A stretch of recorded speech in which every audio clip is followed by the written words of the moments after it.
Good evening and welcome to ITV News Meridian. Tonight's headlines here in the south. The fight against crime. Hampshire's Chief Constable tells us we don't have enough money, so would you pay more for the police? Could it finally be over? Southern Rail passengers are told strike action on Monday, but normal services will resume. The race to the finish. After sailing around the world, Alex Thompson is closing in on his French rival, but time is running out. And found on the street. So what does the future hold for lovable dogs, Parsnip and Sprout?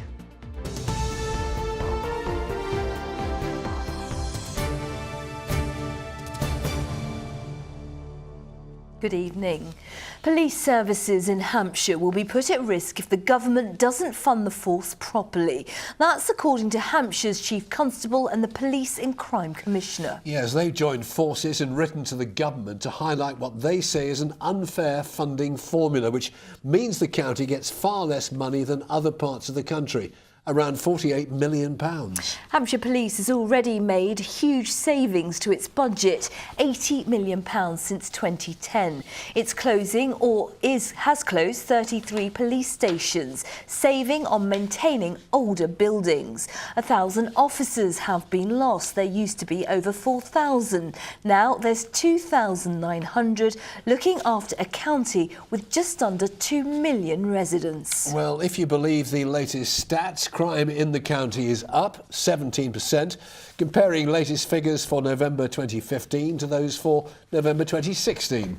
Earlier we spoke to some of Hampshire's residents and asked them how they see the force.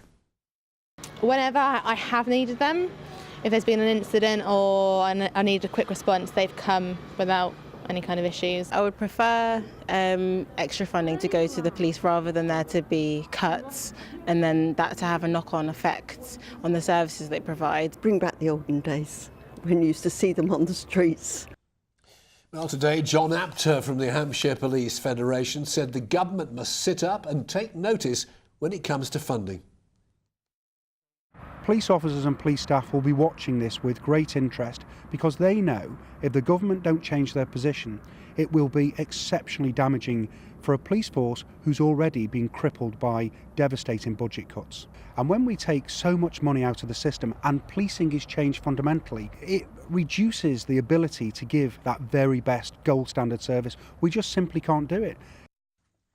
Well, we're joined in the studio by both Hampshire Police's Chief Constable, Olivia Pinkney, and the county's Crime Commissioner, Michael Lane. Thank you both very much indeed for joining us. Chief Constable, crime up by 17% in Hampshire. Is that because of a lack of resources? No, real crime, what's really happening out there hasn't changed very much at all. That's a recording issue, which is good news, so we're better recording the crime.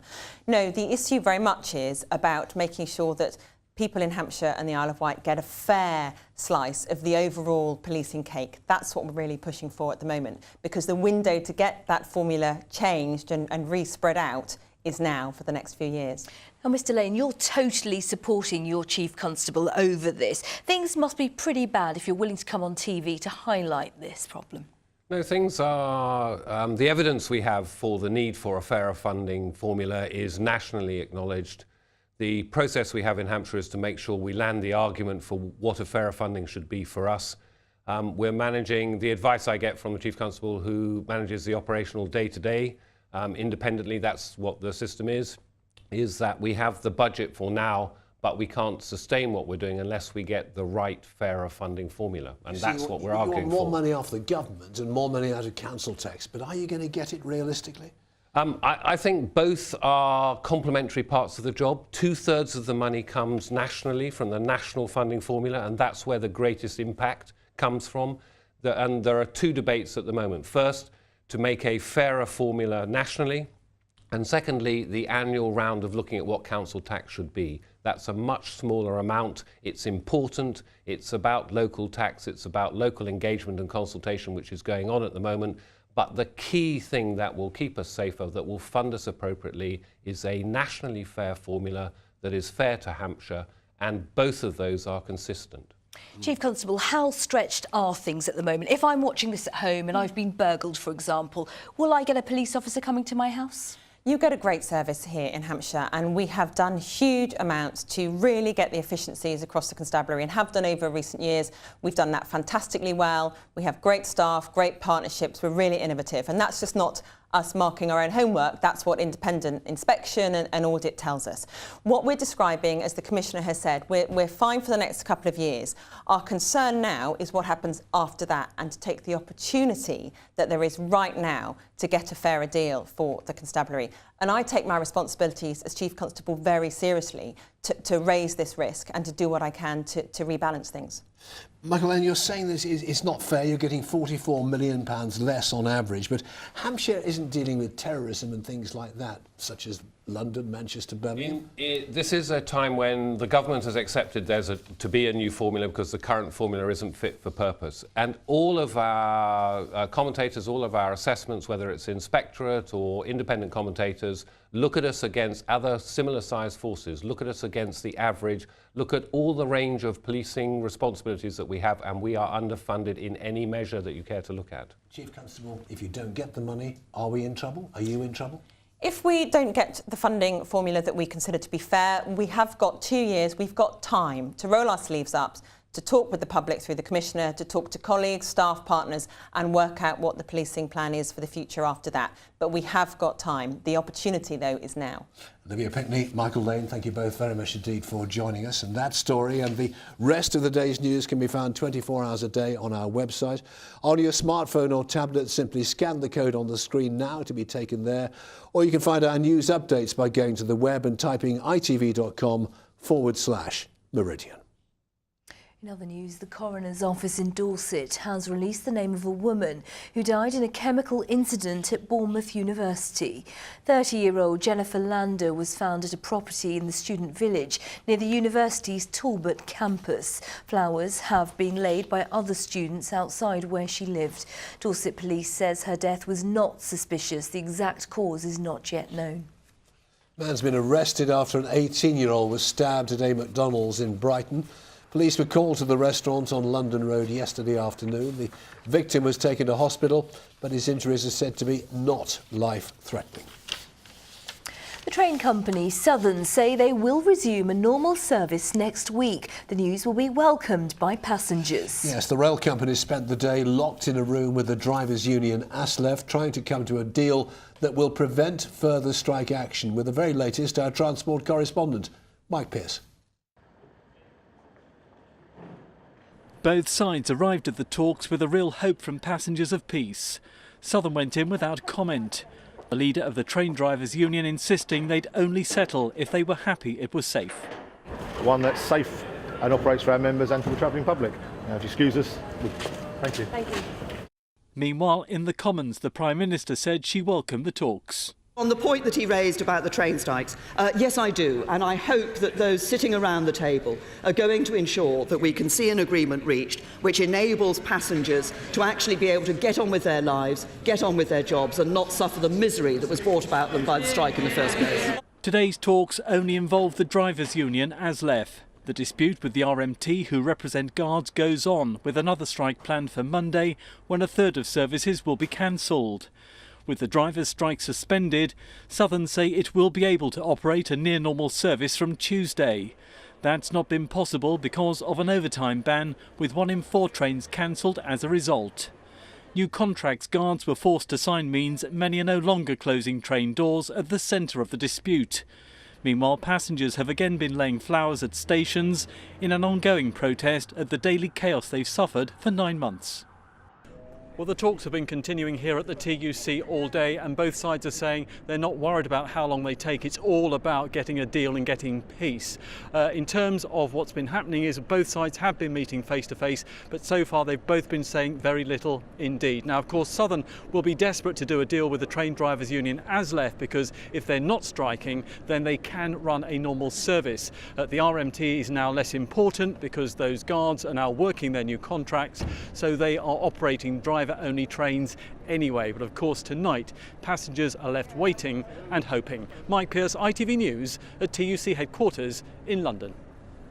Travel agent at Whiteley in Hampshire that specialises in trips to the Gambia says it's bringing back over 330 holidaymakers because of unrest in the West African country. They're among thousands of Brits who are returning after the Foreign Office warned against all but essential travel. Political unrest is growing because the current president has refused to hand over power after losing an election. 2 flights laid on by Thomas Cook will arrive at Gatwick tonight. The Foreign and Commonwealth Office are the experts in these matters. We're obliged to start to execute a repatriation plan, which has started this morning, and we expect to continue for the next couple of days. In total, we're looking at around about 12 to 15 flights currently in the plan, and we'll adjust that accordingly depending on what the capacity requirements are. College Lane in East Grinstead had to be closed today because a sinkhole opened up. It was caused by a burst water pipe. South East Water have been there all day repairing a damaged main. Dorset Landmark will feature on a new stamp. Maiden Castle, one of the largest Iron Age hill forts in Europe, will be on one of 8 stamps being released by the Royal Mail. They celebrate how people lived in prehistoric times. You're watching ITV News Meridian. Thank you so much for choosing us. Coming up. Meet parsnip and sprout, found wandering the streets over Christmas, now looking forward to a new start in life. And for more on all of our stories, you can head to itv.com/Meridian. Any views or news, you can call us on 0808 1010 095. That's 0808 1010 095. Or why not get in touch via Facebook, or you can send us a tweet at ITV Meridian.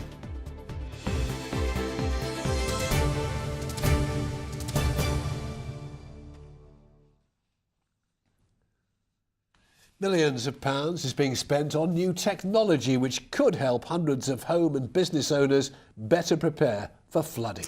It comes as the insurance industry encourages us all to take small steps to help reduce flood-related claims. Matt Price reports from one hotel only just back on its feet after a nearby river burst its banks.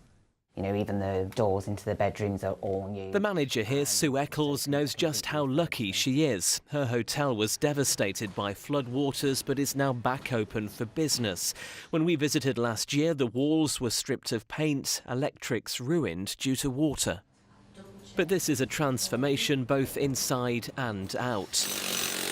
Strong floodgates are being built right around the building. The idea, damage limitation. We'll have barriers put onto the back gates, barriers that go onto the windows, with the general idea of keeping the critical areas dry so that we can continue to operate if it happened again. And it's that kind of planning we're all being encouraged to do. The South East isn't immune to flooding. These pictures show Wraysbury near Windsor in February 2014. The deluge led to a major incident being declared along a 12-mile stretch of the River Thames in Berkshire and Surrey. But it's now hoped new technology could go some way to preventing similar scenes. The Environment Agency's investing £5 million in new software, which gathers information from various sources, such as the Met Office, to better predict when floods are likely. The system works by gathering lots of data and bringing it to one place. So if we can gather all that information into our computers, put it alongside our information on what the ground looks like, what the coastal defences look like, we can then produce models and maps showing what is going to flood when. And while they're planning, we should be preparing. The insurance industry say simple steps could help reduce claims. The advice is to firstly check whether your property is affected. 1 in 6 could flood, they say. Consider preparing a flood kit containing a torch and a mobile phone, and move valuables to upstairs if bad weather's forecast. Storms Desmond, Eva and Frank last year caused devastation across the UK. There were about 15,000 property claims, with an estimated cost of about £1.3 billion. So that really shows the devastating impact that these floods had. But for our firefighters, preparing is routine. Today they're planning for that inevitable call-out when someone is stranded in river water. This lifeboat can be called out to help anywhere in the country, and it's important to know how to act fast when someone is in need. Flooding incidents are on the rise nationally, so it's important the crews are ready so we know what to do and we're safe, and the members of the public that we're here to protect are safe as well. Back at the hotel, they followed the advice and are as ready as can be. The software to better predict floods might be a few months off yet, maybe. As for Sue, she hopes it's many, many years before she suffers at the hands of floodwaters again. Matt Price, ITV News. OK, sport now. Chris Morn. Chris, drama at sea. Yeah, there certainly is, Fred, yes. With the finishing line just about 24 hours away, Hampshire yachtsman Alex Thompson has continued to close on the leader in the round-the-world Vendée Globe race. But the Gosport sailor has acknowledged that it looks as though he'll run out of time, and after 70-plus days at sea, it could be an agonising second place for him. Thompson aboard Hugo Boss has halved the lead of race leader Amal Leclache in what became a sprint up the Atlantic Ocean. Thompson set a new world record as he sped over 536 miles in just 24 hours, cutting the Frenchman's lead to 35 miles. This animation shows the two yachts heading up towards the Scilly Isles before they turn back on the wind for the finish at Les Sables d'Olonne. I'm not really thinking about the finish at all, mate. I just try and carry on with what I've been doing the whole way through, you know. There's not no point changing anything now. A former round-the-world record breaker, Dame Ellen MacArthur, reckons Thompson will fight on, and he shouldn't lose hope, even if he trails close to the finish. It's not a done deal, so he'll be fighting right till the end, and things really can go wrong in the final hours of the Vendée. It has before, keels falling off. You know, I had a forced day failure a few days from the finish. Anything can happen, so it really is all still to play for. Well, the lead is now down to 32 miles, but the French yacht has turned southeast for the finish. The experts reckon Thompson still needs to find an extra mile an hour or a bit more on his rival to have a chance of catching him. That'll be tomorrow's story. On to football. Reading have broken their transfer record to strengthen their defence. Thiago Ilori has completed his move from Liverpool. The 23-year-old defender could make his debut at Derby on Saturday. National League Lincoln will be Brighton's next opponents in the FA Cup. This goal in the 91st minute earned Lincoln victory over Championship club Ipswich last night. Brighton will head to Sincilbank in the fourth round on Saturday week. And Southampton meet Norwich at St Mary's this evening in their FA Cup third round replay. With injuries, manager Claude Puel is again expected to start with some of his younger players. Now, I began by talking about the Vendée Globe. 20 years ago, the round-the-world race almost ended in tragedy. Tony Bullimore's yacht overturned. He survived under the upturned hull amid a dramatic rescue off Australia. 2 decades on, he's been telling Bob Crampton he still wants to go back to sea.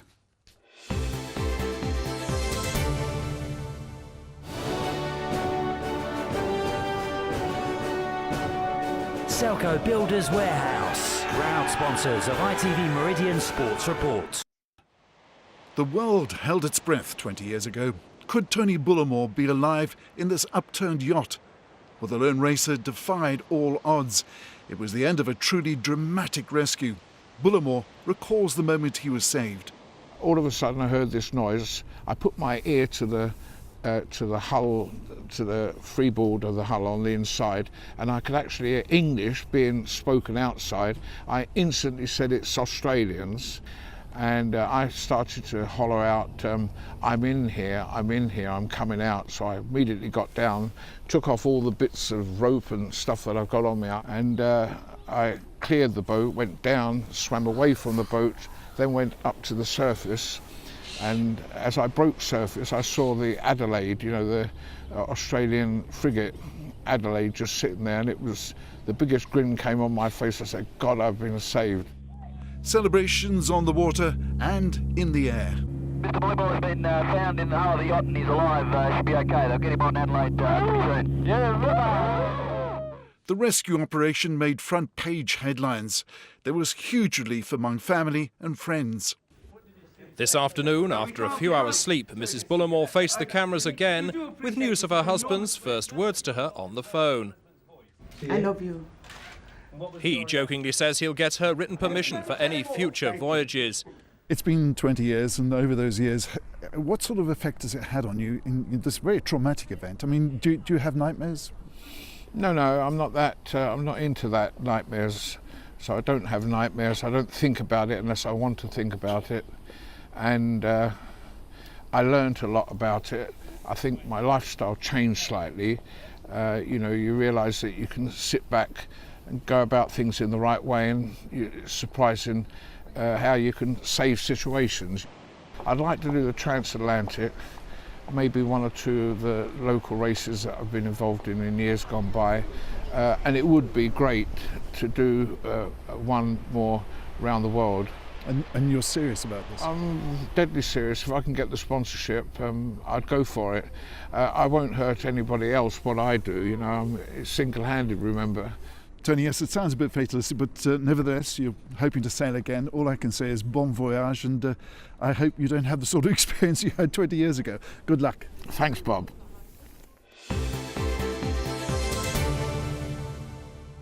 Tony Bullimore there, he's still got the sea salt in his veins, hasn't he? Has indeed. Chris, thank you. Now, 2 stray dogs found wandering the streets on Christmas Eve are being nursed back to health at a rescue centre in Old Windsor. Yes, our own Mel Blaw's been to visit the duo named Parsnip and Sprout to see how they're getting on.